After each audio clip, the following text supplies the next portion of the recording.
Hi guys, we are going to try something new today. For math homework, I am going to go over the lesson, go over the notes, and give you the assignment.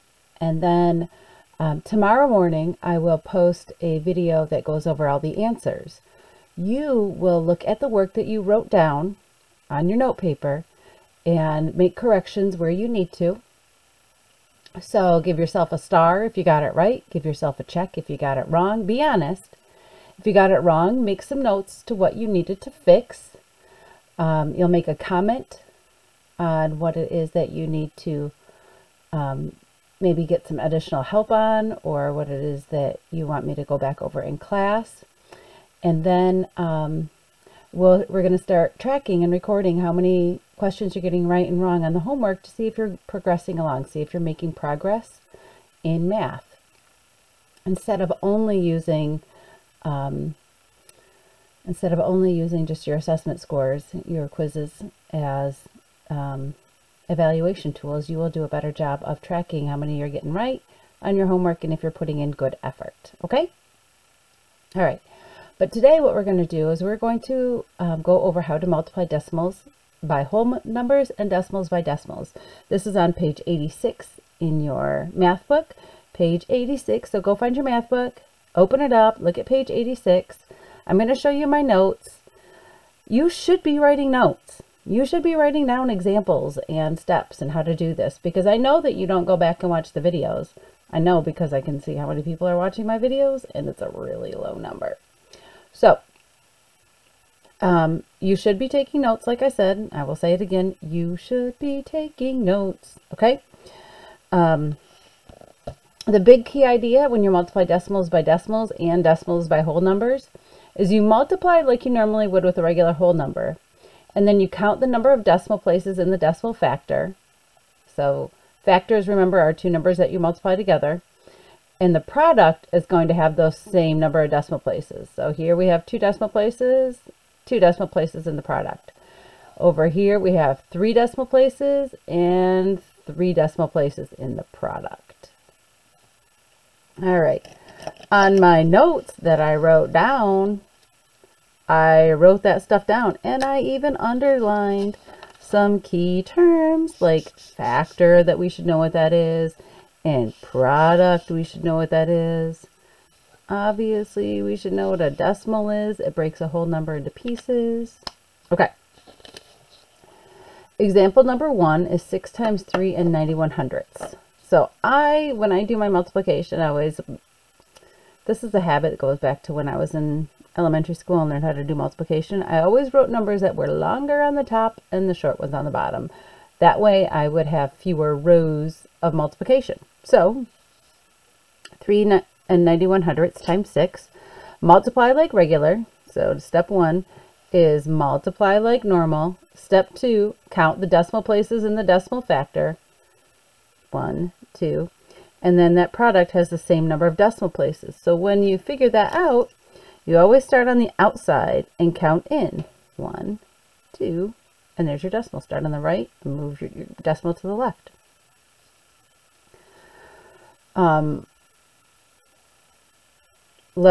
Example B, excuse me, example B is 16 thousandths times 3. So I multiplied like normal. 3 times 6 is 18. I write down my 8, carry the 1. 3 times 1 is 3, plus 1 is 4. 3 times 0 is 0. 3 times 0 is 0. Count my decimal places. 1, 2, 3. Swoop in from the right. 1, 2, 3 places. There we go. I do have a couple extra examples down here. If you need them, pause them, take notes on them, write them down if you need it. Figure out how in the world I got those answers if you need it.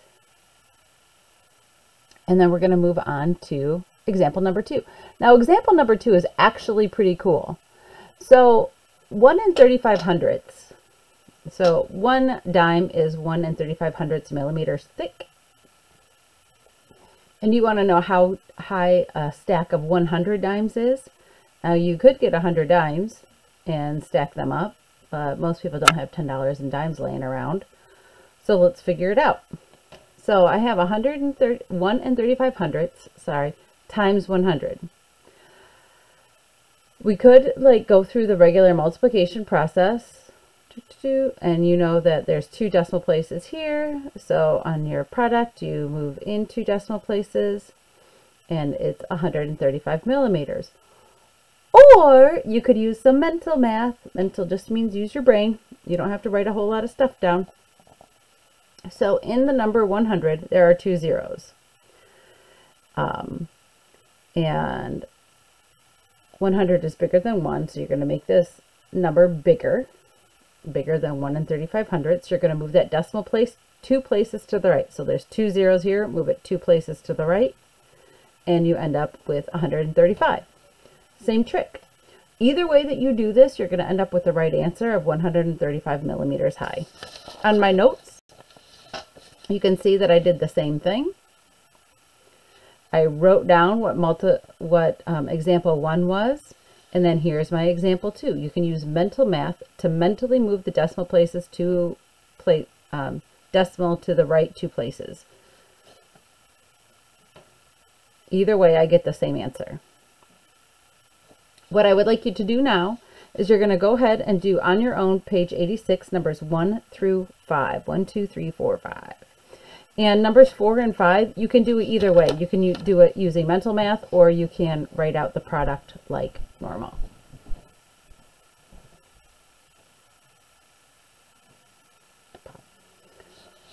All right, on your owns, number 1, you should have 98 and 4/10.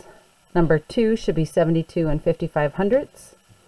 Number 3, I didn't do this one. I was going to walk through it with you. 9 times 8 is 72. Write down my 7, carry the 2. 9 times 8 is 72, plus 7 is 79. I have 2 places here, so I'm going to have 2 places in my product. 7 and 92 hundredths is the right answer. Number 4, scooch that down a little bit. I can do it I can do it one of 2 ways. Oops, let me scooch that. Sorry, you can't see 4 quite. All right, you have 3 thousandths times 10, and I can do all my math like traditional algorithm, showing that my answer is 0, 0 decimal, 0, 3, 0, drop that last 0 because it doesn't really mean anything, and I have 3 hundredths. Or I know that 10 has 1 0, so if I move my decimal 1 place to the right, I still end up with 3 hundredths. Number 5 is 1,000 times 1 and 75 hundredths. I can do my math like traditional math. I have 2 decimal places up here, so once I get my product, I move my decimal in 2 places, and I end up with 1,750 millimeters. Or I can use mental math. I know that 1,000 has 3 zeros, so I just move my decimal place 3 places to the right. Oh, I can't because I would need to add an extra 0. It's all right. Add that 0 in there, and I get the same answer, 1,750 millimeters. Okay, one more example to go over with you guys today, and that is example 3, where I'm multiplying 2 decimal factors times each other. So where both of the factors that I'm multiplying together have decimals, it's pretty much the same thing. You just count, you multiply like normal, you count the decimal places in the decimal factors. So there's 1 decimal place here, and 1 decimal place here. That means 2 decimal places. Multiply like normal, and then I move my decimal over 2 places. Always move it in from the right hand side and move to the left. My answer is 34 and 56 thousandths. For example B, I wanted to trick myself a little bit. I wanted to see if I could do this. So I put the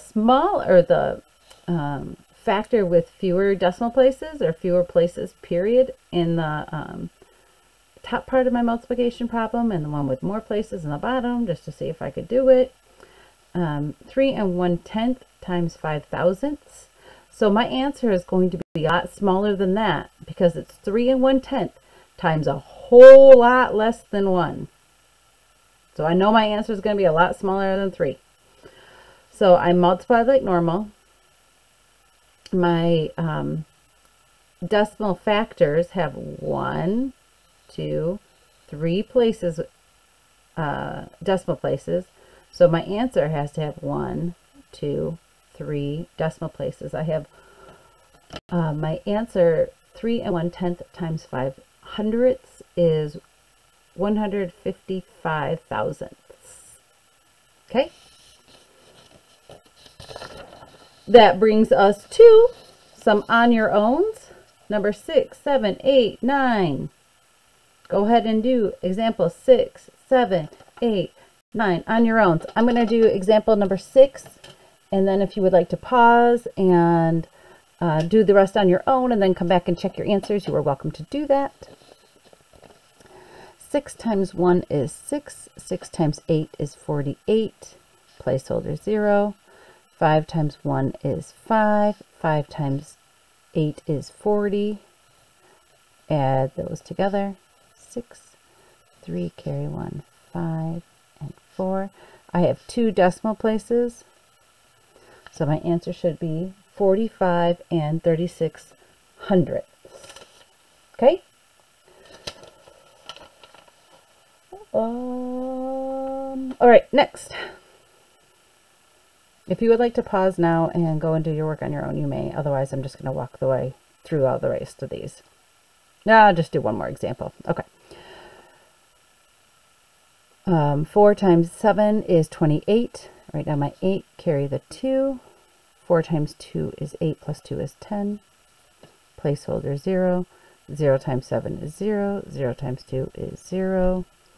Now I have 2 placeholder zeros. 9 times 7 is 63. So I write down my 3, carry the 6. 9 times 2 is 18. 18 plus 6 is 24. Add up my columns. 8, 1, 4, 4, 2. I have 1, 2, 3 decimal places. So my answer is 24 and 418 thousandths. Keep working through the other one and then unpause it and check them. Pause. Okay. So your answer for number 8 on your own is 5,688 10,000ths. And for number 9 is 3,570 10,000ths or 357 thousandths. You could write it this way, or we could drop that final 0 and have it be that. Those are the same numbers. Okay? Your homework today is page 89. You're going to do numbers 3 through 8, 13 through 24, 27 through 29, and 48 through 49. I know it sounds like a lot. It's really only like 17 problems. It's not too many. Okay? And 3 through 8 are questions that you don't have to do a whole lot of work for. It's where would you put the decimal in the product? How many places would be in the, how many decimal places would be in the product? Those kind of things. Okay? All right. So I'm going to sign off, and you will next hear from me Wednesday morning, where you can go over all of the work that you should have already done. Trust tree. Let's be trustful. Go watch the video, watch the answer key video once you've done the homework.